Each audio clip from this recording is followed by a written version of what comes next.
पड़ रही है और सभी विधायकगण इसके बारे में बहुत चिंतित हैं। आज से 10 साल पहले दिल्ली के लोगों ने हमें जिम्मेदारी दी थी कि केजरीवाल जी आप स्कूल बनाओ, केजरीवाल जी आप अस्पताल बनाओ, केजरीवाल जी आप बिजली ठीक करो, केजरीवाल जी आप पानी ठीक करो, सड़कें ठीक करो। हमने अपनी जिम्मेदारी पूरी करी। हमने स्कूल अच्छे कर दिए, हमने अस्पताल अच्छे कर दिए, दवाइयाँ ठीक कर दी, हमने बिजली ठीक कर दी, हमने कई इलाकों में पानी ठीक किया, कईयों में बाकी है, वो भी कर रहे हैं। लेकिन एक सुधार की ओर बढ़ रहा है सब कुछ। हमने कई सड़कें ठीक की, कई बाकी हैं, वो भी कर रहे हैं। दिल्ली की जनता ने इनको एक ही जिम्मेदारी दी थी। दिल्ली आधा राज्य है तो आधी जिम्मेदारी दिल्ली सरकार के पास है, आधी जिम्मेदारी केंद्र सरकार के पास है। तो दिल्ली की जनता ने बीजेपी की केंद्र सरकार को जिम्मेदारी दी थी कि भाई दिल्ली वालों को सुरक्षा प्रदान करने का काम आप करो, दिल्ली में कानून व्यवस्था लागू करने का काम आप करो। और केंद्र सरकार में जो केंद्रीय गृह मंत्री हैं अमित शाह जी, ये जिम्मेदारी उनके कंधों पे आती है कि दिल्ली के अंदर सुरक्षा, हर व्यक्ति को सुरक्षा प्रदान की जाए और दिल्ली को सुरक्षित रखा जाए। ये सीधे सीधे अमित शाह जी की जिम्मेदारी है। पिछले 10 साल से धीरे धीरे करते करते और अब पिछले कुछ सालों में तेजी से दिल्ली की कानून व्यवस्था बद से बदतर होती जा रही है। और ख़ास तौर से 2019 में जब से अमित शाह जी गृह मंत्री बने हैं, तब से दिल्ली की व्यवस्था और ज़्यादा खराब होती जा रही है। इनसे दिल्ली संभल नहीं रही है। दिल्ली का बहुत बुरा हाल हो गया है, दिल्ली की कानून व्यवस्था का बहुत बुरा हाल हो गया है। आए दिन मर्डर हो रहे हैं। अभी अभी मैं देख रहा था, वकीलों का कोई बयान आया हुआ था, अंदर घुसने से पहले एक सोशल मीडिया पे चल रहा था। वकील कह रहे थे कि सड़क के ऊपर हाथ में मोबाइल फ़ोन ले जाना मुश्किल है। आप मोबाइल फ़ोन लेके सड़क पे निकल जाओ, 10 कदम जाओगे, कोई ना कोई आपका मोबाइल फ़ोन छीन के भाग जाएगा। ये हालत हो गई है दिल्ली के अंदर। एक्सटॉर्शन की, फिरौती की कॉल्स आ रही हैं लोगों को। ओपन गैंग वॉर, खुलेआम शूटआउट चल रहे हैं। जो फिल्मों में देखा करते थे वो आज दिल्ली का हाल हो गया है। खुलेआम शूटआउट चल रहे हैं, फिरौती की कॉल आ रही है, किडनैपिंग्स हो रही हैं दिल्ली के अंदर। महिला अंग्रेजी का अखबार है देश का, ये पूरा इसके अंदर ये दिल्ली की कानून व्यवस्था को लेके छपा हुआ है। गैंग्स एंटर द नेबरहुड, आपके पड़ोस में गैंग वॉर शुरू हो गए हैं। इसमें अगर आप 3-4 ही रोंगटे खड़े हो जाएंगे ये पढ़ के। 13 सितंबर को ग्रेटर कैलाश दिल्ली की सबसे, मैं कहूंगा, संभ्रांत अमीर कॉलोनी है। ग्रेटर कैलाश में 13 सितंबर को 10:30 बजे रात को एक जिम ओनर नादिर शाह, जो कि बहुत बड़ा बिजनेसमैन था, उसको कथित तौर पे लॉरेंस बिश्नोई के एसोसिएट्स ने गोली मार के उसकी सरेआम सड़क के ऊपर हत्या कर दी। 20 सितंबर को ही ग्रेटर कैलाश में एक म्यूजिक कंपोजर था अमन बत्रा, उसको एक लॉरेंस बिश्नोई के ही कथित तौर पे एक एसोसिएट की कॉल आई 5 करोड़ रुपए फिरौती डिमांड करते हुए।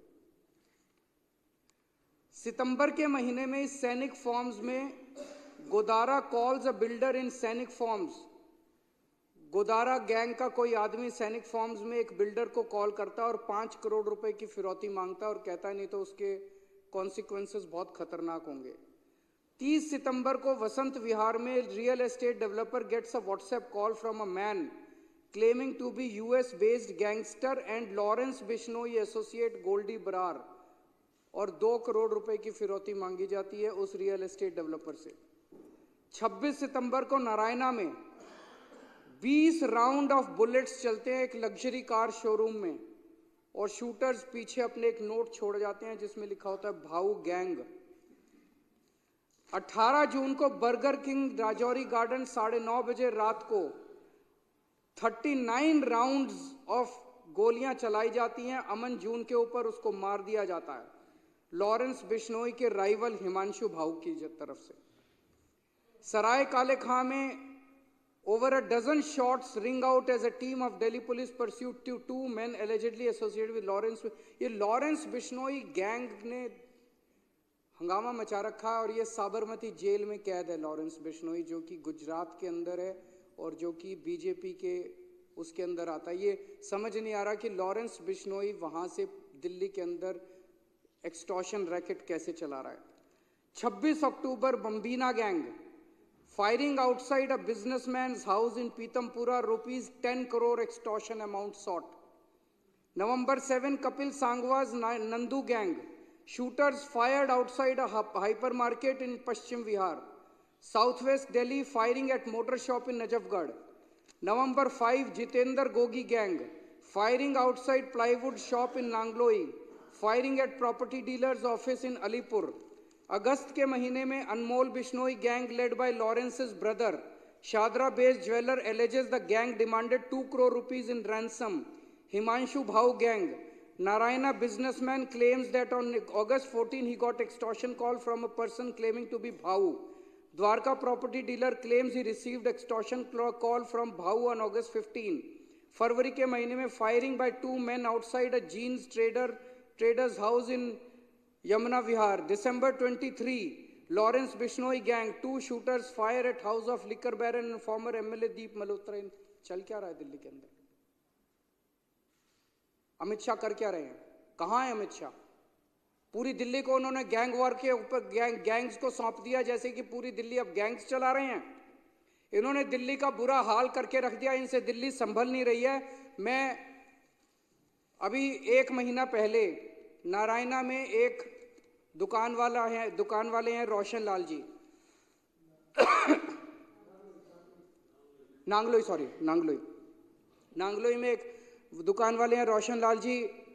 उन्होंने 8 बजे सवेरे दुकान खोली और 9:15 बजे 2 मोटरसाइकिल पे सवार आए और उनकी दुकान के ऊपर उन्होंने अंधाधुंध गोलियां फायरिंग करनी चालू कर दी।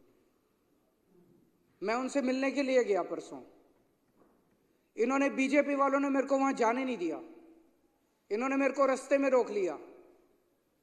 मैं अमित शाह जी से कहना चाहता हूं, केजरीवाल को मत रोको, क्राइम को रोको, अपराध को रोको। मेरे को रोकने की क्यों जरूरत पड़ी? इसलिए जरूरत पड़ी क्योंकि ये छुपाना चाहते हैं, ये अपराध छुपाना चाहते हैं, ये क्राइम छुपाना चाहते हैं। अगर इन्होंने सही काम किया होता, क्या जरूरत थी मेरे को रोकने की?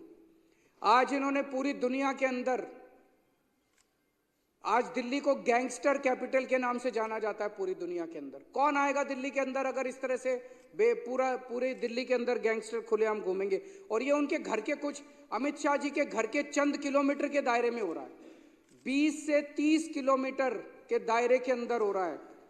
गोविंदपुरी में 23 नवंबर को पुलिस कांस्टेबल किरण पाल, 28 साल का किरण पाल था, उसकी चाकू गोद के हत्या कर दी गई अमित शाह जी के घर से 13 किलोमीटर की दूरी पे। 31 अक्टूबर को फर्श बाजार में गैंग वॉर हुआ जिसमें 2 लोग मारे गए शूटिंग में, 14.5 किलोमीटर अमित शाह जी के घर से दूरी पे। 21 अक्टूबर को करोल बाग में एक महिला को किडनैप करके उसका बलात्कार कर दिया गया, मात्र 9 किलोमीटर की दूरी अमित शाह जी के घर से। आज हर बिजनेसमैन और हर महिला डरे हुए हैं। बिजनेसमैन के साथ मॉडस ऑपरेंडी है कि पहले उसके पास कॉल आती है, उसको कहा जाता है इतने पैसे यहां पहुंचा दे, और खबरदार, ये जो मैं बता रहा हूं ये तो वो सारे आंकड़े हैं जो पुलिस के रिकॉर्ड में है। इससे 3-4 गुना आंकड़े तो वो होंगे जो पुलिस को बताए ही नहीं बिजनेसमैन ने। किसके पास कॉल आती है और उसको कहा जाता है इतने करोड़ रुपए वहां पहुंचा दे और पुलिस को मत बताइए, खबरदार जो पुलिस को बताया तो तेरे फलाने को मार देंगे। आधे से ज्यादा लोग तो बताते ही नहीं है। और फिर अगर वो पैसे ना पहुंचाए तो अगले दिन उसकी दुकान के ऊपर कोई फायरिंग करने पहुंच जाता है। पूरे दिल्ली के अंदर एक ऐसी साइकिल बन गई है, बिजनेसमैन बिजनेस छोड़ के दिल्ली के बाहर जा रहे हैं, बच्चे बेरोजगार हो रहे हैं, और जो बच्चे बेरोजगार हो रहे हैं वो अब इन शूटरों और गैंगस्टर्स के साथ ज्वाइन करते जा रहे हैं। 17-17 साल के बच्चे 5-5 हजार 10-10 हजार रुपए के अंदर गोलीबारी और शूट आउट और मर्डर करने के लिए तैयार बैठे हैं दिल्ली के अंदर। ये ऐसी खतरनाक साइकिल दिल्ली के अंदर बनती जा रही है जिसको देख कर सुन के ही रोंगटे खड़े हो जाते हैं। और ये लॉरेंस बिश्नोई कौन है? अमित शाह जी को बताना पड़ेगा कि लॉरेंस बिश्नोई को क्या भारतीय जनता पार्टी ने खुलेआम संरक्षण दे रखा है। वो केवल भारत नहीं, पूरी दुनिया के अंदर वहां से पूरे अपना सारा काम चला रहा है साबरमती जेल से। कैसे चला रहा है वो? उसको क्या क्या सुविधाएं दी जा रही है साबरमती की जेल के अंदर? दिल्ली के अंदर वो कर रहा है, कनाडा के अंदर कर रहा है, अमेरिका के अंदर कर रहा है, पूरी दुनिया के अंदर वो अपना कारोबार चला रहा है। कैसे चला रहा है वो? क्या उसे बीजेपी का संरक्षण मिला हुआ है? अमित शाह जी को जवाब देना पड़ेगा कि अपराधी इतना बेखौफ क्यों हो गए हैं। अभी थोड़े दिन पहले उन्होंने मीटिंग ली दिखावा करने के लिए दिल्ली पुलिस के अफसरों की। पिछले शुक्रवार को आए थे यहाँ पे दिल्ली पुलिस के हेडक्वार्टर पे, आके कहते हैं जीरो टॉलरेंस करना है। कहाँ जीरो टॉलरेंस? अब ये भाषणबाजी से काम नहीं चलेगा। जीरो टॉलरेंस कहाँ? जीरो टॉलरेंस है। पूरी दिल्ली के अंदर गैंगस्टर्स का राज हो गया है। एक बिजनेसमैन ने बताया कि जब अपना सालाना वो बनाते हैं, अब उन्होंने प्रोटेक्शन मनी भी अपना डालना चालू कर दिया। साल का अकाउंट बनाते हैं ना ये बेचारे, अपना प्रोटेक्शन मनी भी डालना चालू कर दिया है। एक ग्रेटर कैलाश का एक व्यापारी है, उसने बताया उनका पुश्तैनी धंधा था, बाप दादा परदादा का धंधा था। इतनी फिरौती की कॉल्स आई, इतनी फिरौती की कॉल्स आई, बंद कर दिया उन्होंने धंधा। कैसे लोग धंधा करेंगे दिल्ली के अंदर? कैसे लोग जिएंगे दिल्ली के अंदर? एनसीआरबी का डेटा है, पिछले एक साल के अंदर किडनैपिंग की घटनाएं 40% बढ़ गई हैं दिल्ली के अंदर, और फिरौती और वसूली की घटनाएं